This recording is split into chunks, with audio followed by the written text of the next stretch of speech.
ചില മനുഷ്യരങ്ങനെയാണ്, ഞാനും നിങ്ങളൊക്കെ അങ്ങനെയാണ്. ഇടയ്ക്കൊക്കെ ആരെങ്കിലും ഒരാൾ വന്ന് നമ്മൾ എന്താണ് നമ്മളെ ഓർമ്മിപ്പിക്കണം, എങ്കിലേ നമുക്ക് കുറച്ചുകൂടി ഈ പറഞ്ഞ പോലെ ലൈഫിൽ മുമ്പോട്ട് പോകാൻ പറ്റും.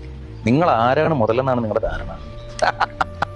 അതെ, നിങ്ങൾ ഭയങ്കര നിസ്സാരമായിരിക്കും. പക്ഷെ ഞാൻ ഈ പറയുന്ന പോയിന്റുകൾ നിങ്ങൾ ചുമ്മാ ഒന്ന് ആലോചിച്ച് നോക്കിയേ.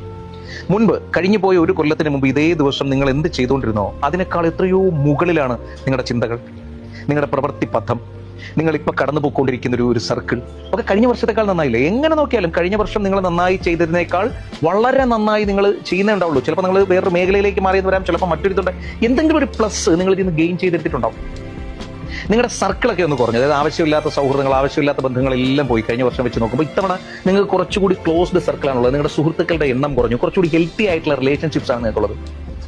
കഴിഞ്ഞ വർഷം നിങ്ങൾ മോട്ടോ വെച്ചിരുന്ന, നിങ്ങൾ മനസ്സിൽ കരുതിയിരുന്ന ലക്ഷ്യങ്ങളിലേക്ക് പതിയെ പതിയെ പതിയെ കുറേശ്ശെയെങ്കിലും ഒക്കെ നിങ്ങൾ അടുത്തു, കുറച്ചുകൂടിയൊക്കെ അതിനെക്കുറിച്ചുള്ളൊരു പ്ലാൻ ഉണ്ടാക്കി, നിങ്ങൾ കുറച്ചുകൂടിയൊക്കെ മുമ്പോട്ട് പോയി. നിങ്ങൾ കടന്നു വന്ന ഹാർഡ് ടൈംസ്, നിങ്ങൾ എന്തോരം പ്രശ്നങ്ങൾ നേരിട്ടു എന്നാണ്. പലപ്പോഴും നിങ്ങൾ വിചാരിച്ചു ഈ പ്രശ്നത്തോടുകൂടി തീർന്നു ഇനി ഞാനില്ല എന്ന് കരുതിയിടത്ത് പോലും നിങ്ങൾ കയറി വന്നു, ഇല്ലേ? നിങ്ങൾ വളരെ ഭീകരമായിട്ട് ഈ നിങ്ങളെ ബാധിക്കാമായിരുന്ന വിഷയത്തിനെ പോലും ഓവർകം ചെയ്ത് നിങ്ങൾ പുറത്തിയായി, ഇല്ലേ? അപ്പൊ എന്തോരം അനുഭവങ്ങളിലൂടെ നിങ്ങൾ കടന്നു വന്നു. കടന്നു വരുന്തോറും നിങ്ങൾ പരിവപ്പെട്ടു, ഇല്ലേ? ഇപ്പൊ നിങ്ങൾക്ക് സമാധാനമാണ് കൂടുതൽ വേണ്ടത്. പണ്ടൊക്കെ നിങ്ങൾക്ക് വേറെ കുറേ കാര്യങ്ങളൊക്കെ വേണമായിരുന്നു, ഭയങ്കര ഗ്രീഡി ആയിരുന്നു എങ്കിൽ ഇപ്പൊ നിങ്ങൾക്ക് സമാധാനമാണ് വേണ്ടത്, അല്ലേ? നമുക്ക് പ്ലഷറിനേക്കാൾ കൂടുതൽ പീസ് മതി എന്ന് പറയുന്നൊരു മെച്യൂർ അവസ്ഥയിലേക്ക് നിങ്ങളെത്തി. എല്ലാം കൊണ്ടും നിങ്ങൾ കടന്നു വന്ന വഴികളിലൂടെ ആ പ്രശ്നം, ഇപ്പൊ ഏറ്റവും ഒടുവിൽ നിങ്ങൾ നേരിട്ട ആ പ്രശ്നത്തിനെ നിങ്ങൾ ചുമ്മാ മനസ്സിലേക്ക് കൊണ്ടുവന്നേ.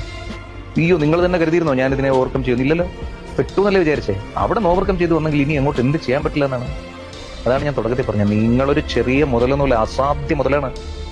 ഒരു മനുഷ്യന് അവന്റെ മനസ്സിനകത്തൊരു ലക്ഷ്യമുണ്ടെങ്കിൽ, എനിക്കിത് ചെയ്യണം എന്നൊരു ചിന്തയുണ്ടെങ്കിൽ ചെയ്യാൻ പറ്റും, അത് ചെയ്യാൻ പറ്റും. അതാണ് മനുഷ്യന്റെ ഏറ്റവും വലിയ പ്രത്യേകത, മനുഷ്യന്റെ മനസ്സിന്റെ power of sub conscious mind എന്ന് പറയും, നമ്മുടെ ഉപബോധ മനസ്സിന്റെ ശക്തി.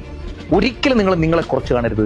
നിങ്ങളെ കുറച്ച് കണ്ടാൽ നിങ്ങളുടെ മനസ്സ് അതിനെ സപ്പോർട്ട് ചെയ്യും, നിങ്ങളുടെ മനസ്സും നിങ്ങളെ കുറച്ച് കാണും. അതൊന്നും ചെയ്യരുത്. പകരം നിങ്ങളെ ഭയങ്കര പോസിറ്റീവ് അഫർമേഷൻസിലൂടെ മാത്രം കൊണ്ടുപോകാം. നിങ്ങൾ ഭയങ്കര സംഭവമാണ്, നിങ്ങൾ ഗംഭീര സംഭവമാണ് എന്ന് നിങ്ങളെ തന്നെ ഓർപ്പിച്ചുകൊണ്ടേയിരിക്കുക. അതിശയങ്ങൾ സൃഷ്ടിക്കാൻ നിങ്ങൾക്കാകും എന്ന് മനസ്സിലാക്കുക. അതിശയങ്ങൾ സൃഷ്ടിക്കപ്പെടും.